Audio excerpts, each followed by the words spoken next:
Muy buenas tardes, ¿cómo están? Martes 13, listo para arrancar nosotros. ¿Qué tal, Fer? ¿Cómo estás? Bien, Diego, ¿cómo te va? Muy bien, muy bien. Me reía solo por la famosa frase de no te cases ni te embarques, ¿verdad? Sí. ¿No te embarcaste?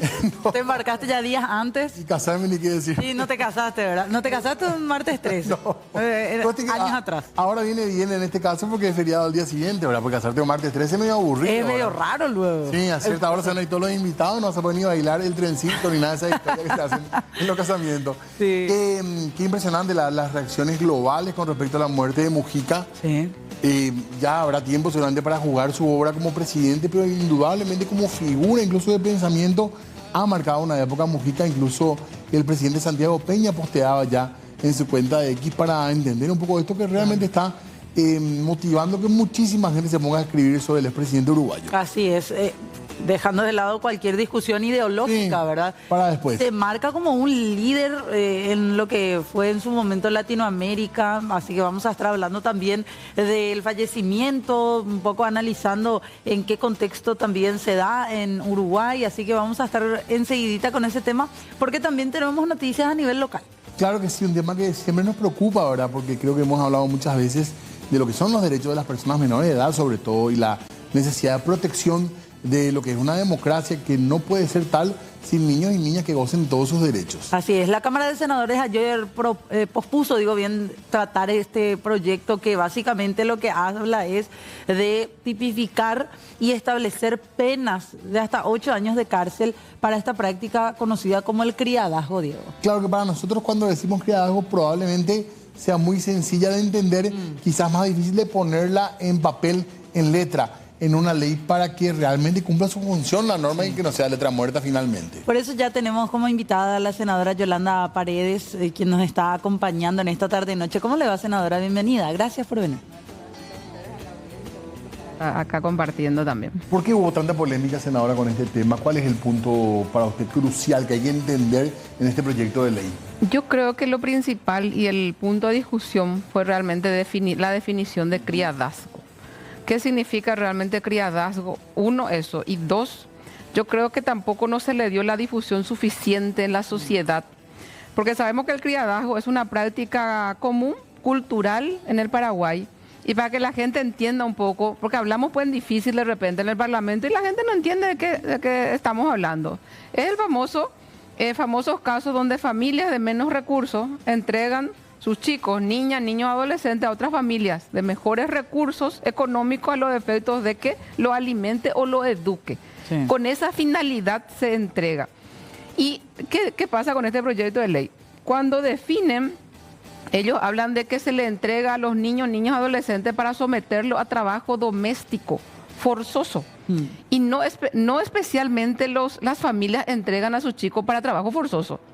Le entregan con el objetivo y la finalidad de que sus hijos tengan una mejor vida. Por lo menos eso es lo que piensa la familia. Ahora, después, por el camino, por supuesto, surge la explotación laboral, el niño que ya es realmente deleznable la situación, pero son hechos que tenemos que prever en la ley específicamente y ser muy meticulosos porque estamos hablando de idiosincrasia paraguaya y tenemos que hacerle sobre todo saber a la gente que hoy en más, si este proyecto sale así como sale, como va a salir supuestamente, estamos hablando de 8 a 20 años de cárcel para aquel que tenga un chico en su casa, haciéndole hacer trabajos domésticos, dice.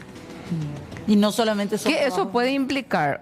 Le tenés a un chico, famoso ahijado, en el Paraguay pues se estila mucho el tema de la figura del ahijado. Le tenés a tu ahijado en tu casa, le decís, mi hijo, tenés que limpiar tu cuarto, tu habitación, arreglar tu cama, tenés que lavar los cubiertos que utilizaste. Eso puede ser considerado como trabajo doméstico forzoso ya, de acuerdo a la definición del proyecto de ley. Eso es lo que a mí me preocupa. Si esto se cambia, si esto cambia de enfoque, claro que debemos... Puede mal utilizar. Claro que debemos legislar, pero tenemos que cambiar y mejorar sobre todo los conceptos. Claro, porque, sí. Perdón, y si hay que definir...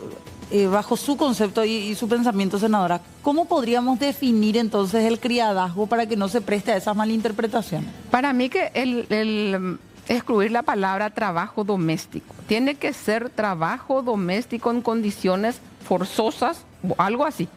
Pero ellos, lo que se hizo en este proyecto de ley es trabajo doméstico u otras actividades, dice, pero ya dijo trabajo doméstico. Porque incluso cuando se habla de trabajo infantil, siempre se destaca que hay ciertas actividades Propia de los niños también. que hacen los niños, que aprenden también de repente oficio de los padres o que tienen que ver con la responsabilidad también.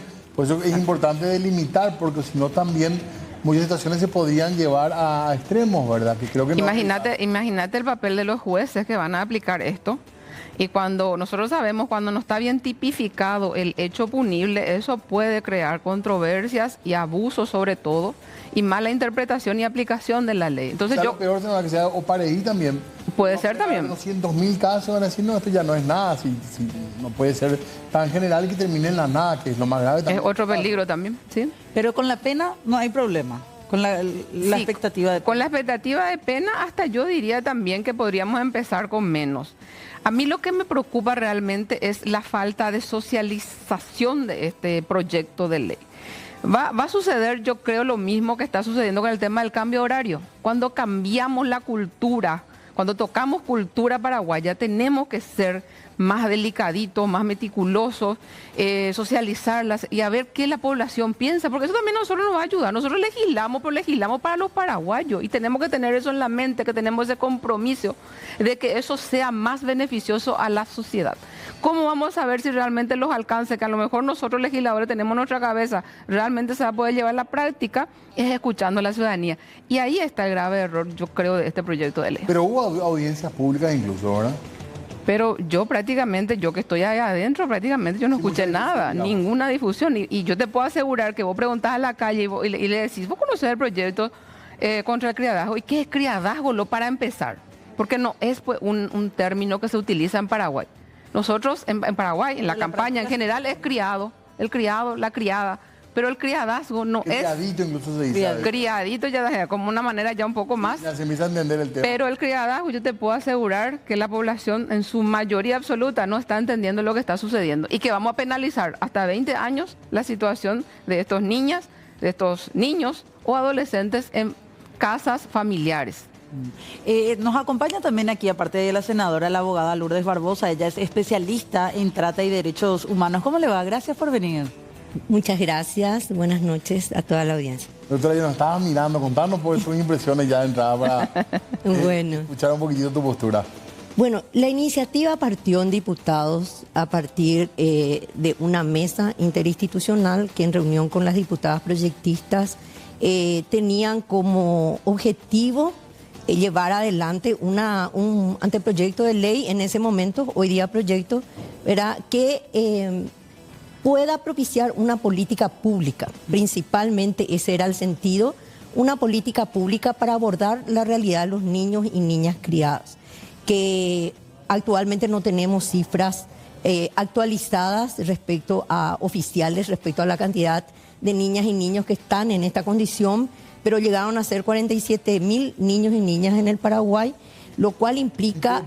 Y eso ya es un dato bastante viejo, ¿verdad? Pero hoy no hay información. Pero hoy no tenemos la ultimísima información, ¿verdad? Sin embargo, posiblemente en breve también podamos tenerlo, ¿verdad? Porque hubieron nuevas indagaciones al respecto. Sin embargo, aunque fuera la mitad, ¿verdad? Es una cantidad de niñas y niños que aún sobreviven en condiciones de cuasi explotación, ¿verdad? Porque esa es la realidad. Ahí coincidimos el que tiene un criado o una criada no tiene por razones de familia, ¿verdad? No tiene porque quiere tener un hijo, sino es mano de obra generalmente gratuita o cuasi gratis, que afecta gravemente al niño o niña que está en esa condición. Y en ese sentido hemos tenido testimonios de personas que hoy son adultas. Se llegó a hacer una audiencia pública cuando el proyecto aún estaba el anteproyecto estaban diputados, durante la cual hubieron testimonios de personas hoy adultas que testimoniaban que no obstante haber estudiado y haber accedido a determinadas situaciones, esto le ha marcado profundamente y que realmente no es una condición que pueda tolerarse para el acceso a derechos. O sea, no puede ser que el niño tenga que ir, desvincularse familiarmente, porque estos niños tienen una desvinculación familiar. Lo llevan del interior a la Claro, capital. ser explotados para que puedan acceder a salud, educación. Entonces, el anteproyecto inicialmente apuntó a prohibir esta práctica, prohibir, que no es la misma cosa que penalizar, ¿verdad? Prohibir esta práctica y establecer una política pública, ¿verdad? Hay figuras en el derecho que puedan, digamos, abarcar lo que sería que un niño viva con una familia que no es la suya, sin que haya una adopción, por ejemplo. En la Sí, legislación actual. En la legislación actual hay leyes referente a la guarda, pero no es la situación de los criados. Pero podría ser la guarda, ¿verdad? No, difícilmente, porque la guarda es una figura de familia. Tutelaje no es. ¿Verdad? Y el criadazgo no es tutelaje, es una actividad laboral.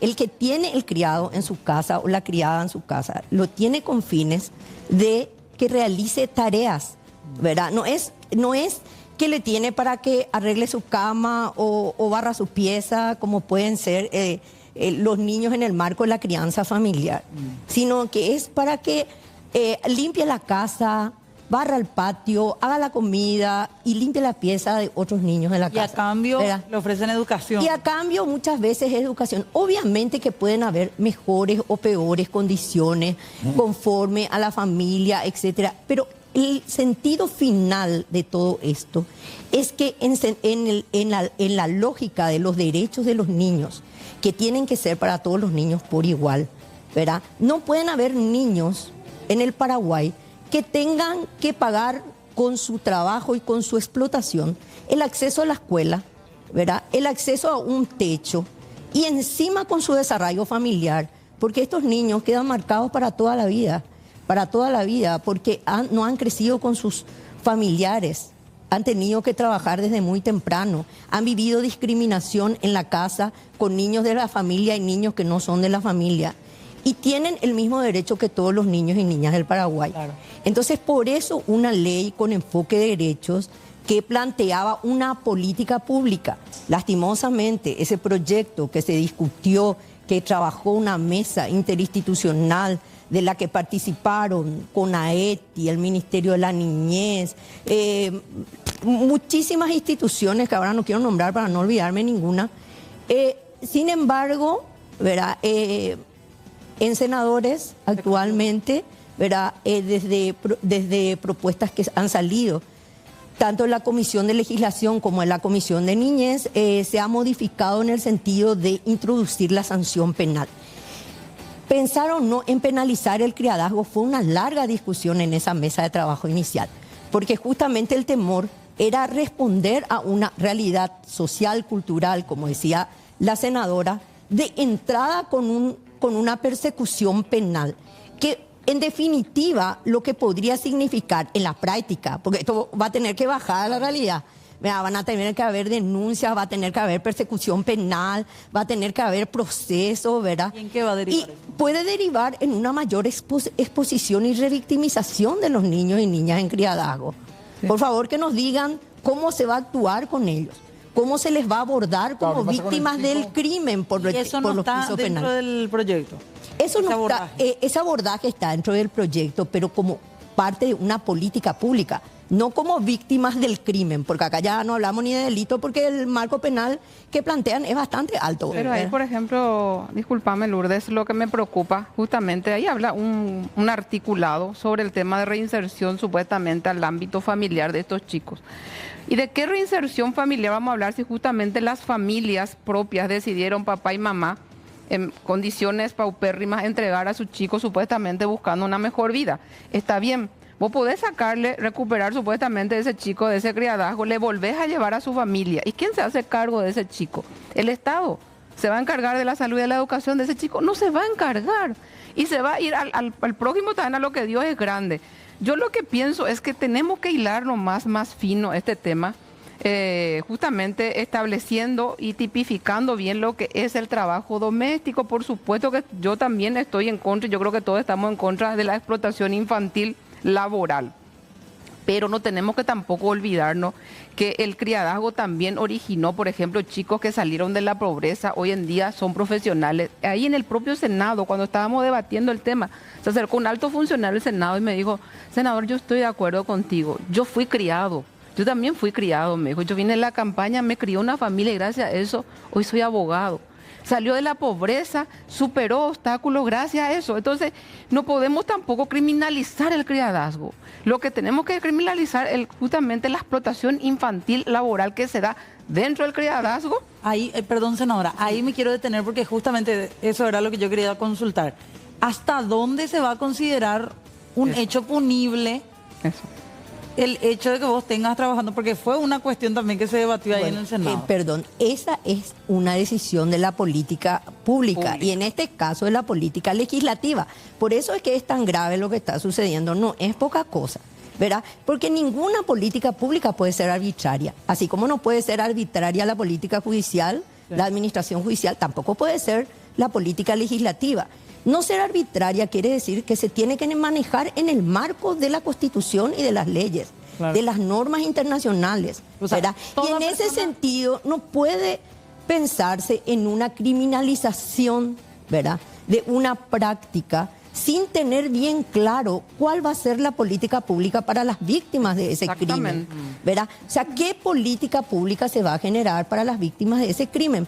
Porque todos asumimos, lo que decía la senadora, quien más, quien menos tiene en el Paraguay una historia de criadazgo en la familia, ¿verdad? No, esa no es una institución extraña, lejana, llámese criadazgo, criada, criadita, quien más, quien menos.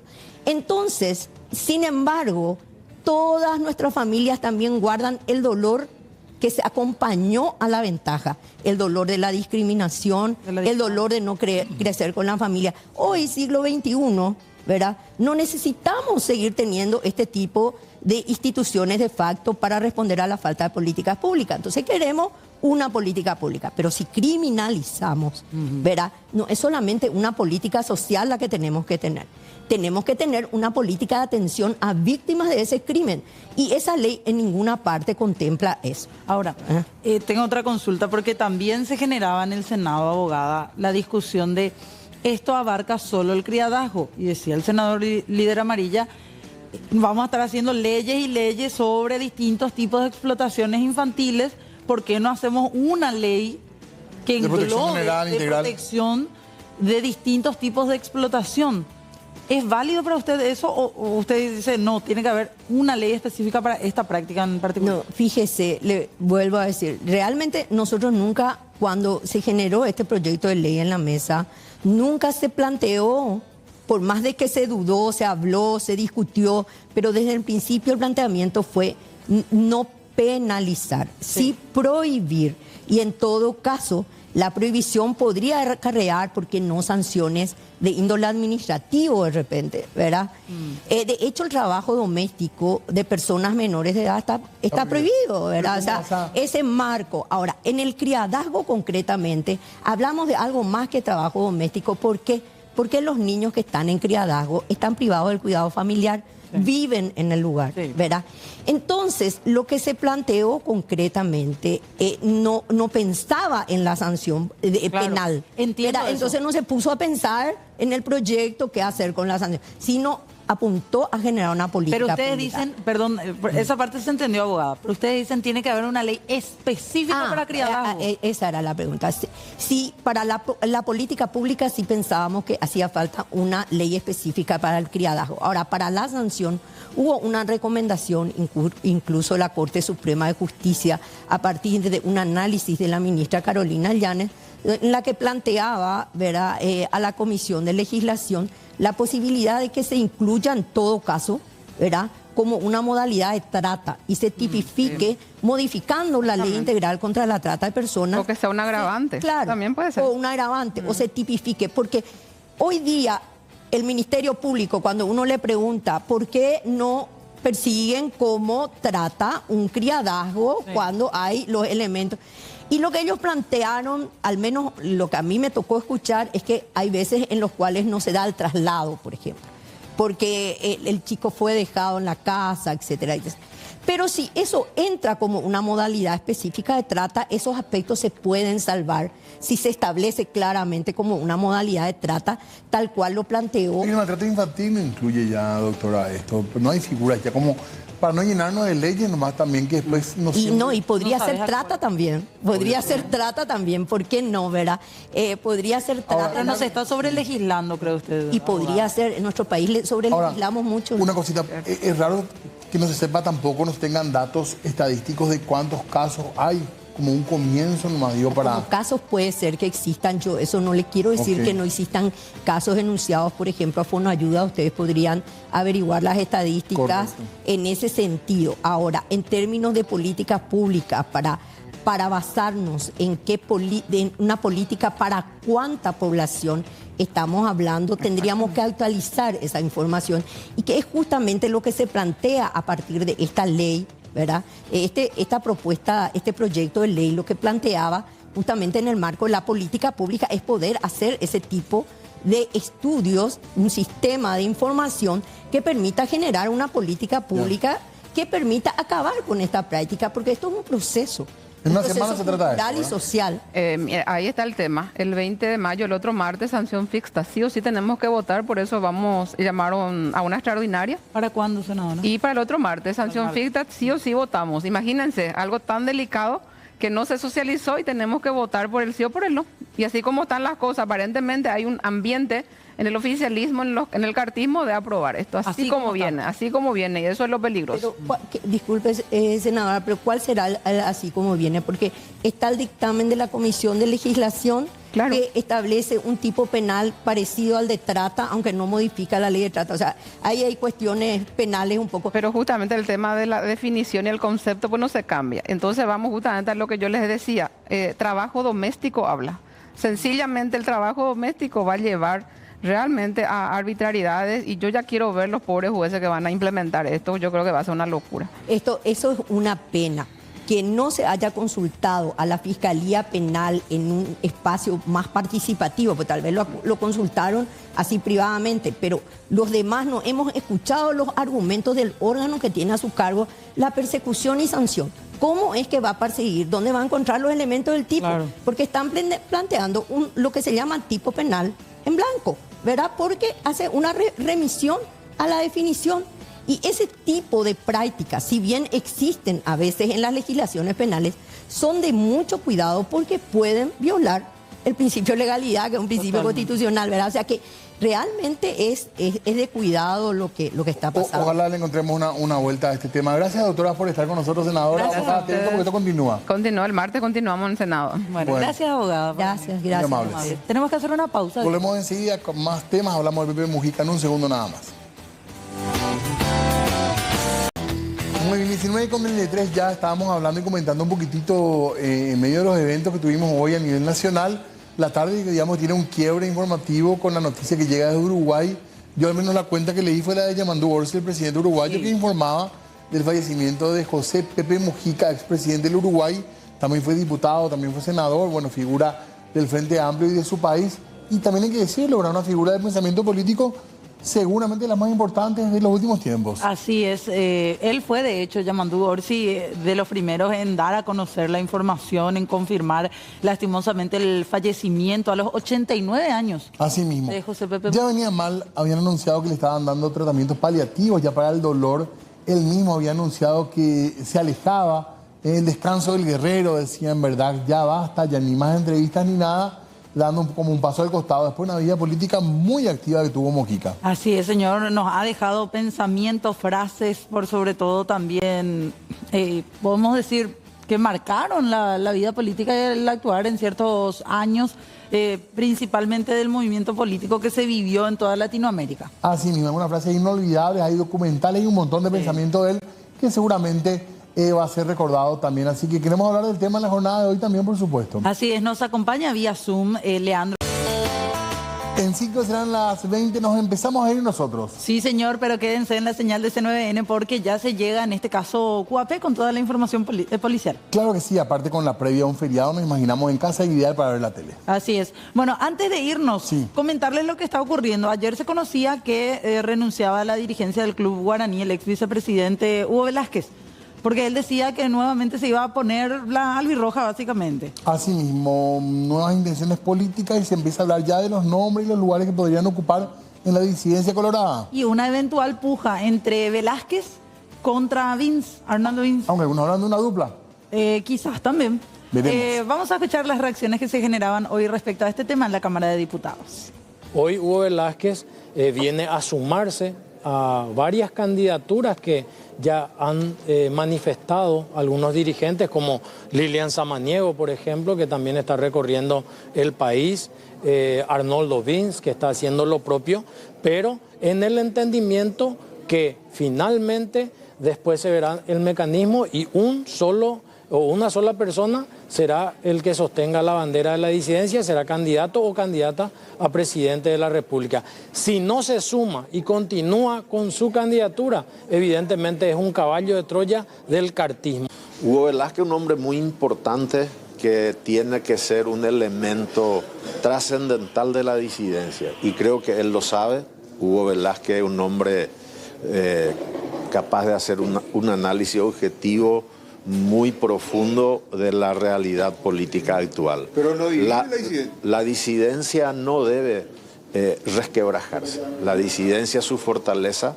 Así lo ha demostrado cuando Mario Audo fue disidente. Más temprano que tarde, Hugo Velázquez va a tener que sentarse a conversar con Arnoldo Vince. Nuestro partido es un partido democrático que se ha caracterizado por un fuerte espíritu competitivo desde las mismas internas. Entonces, si le preguntaba a Raúl Latorre cómo ve que más candidatos se bajen a la cancha y planteen sus intenciones. Y bueno, me parece que eso, sin hablar de la persona, hablando del proceso de las candidaturas, me parece que eso enriquece la democracia.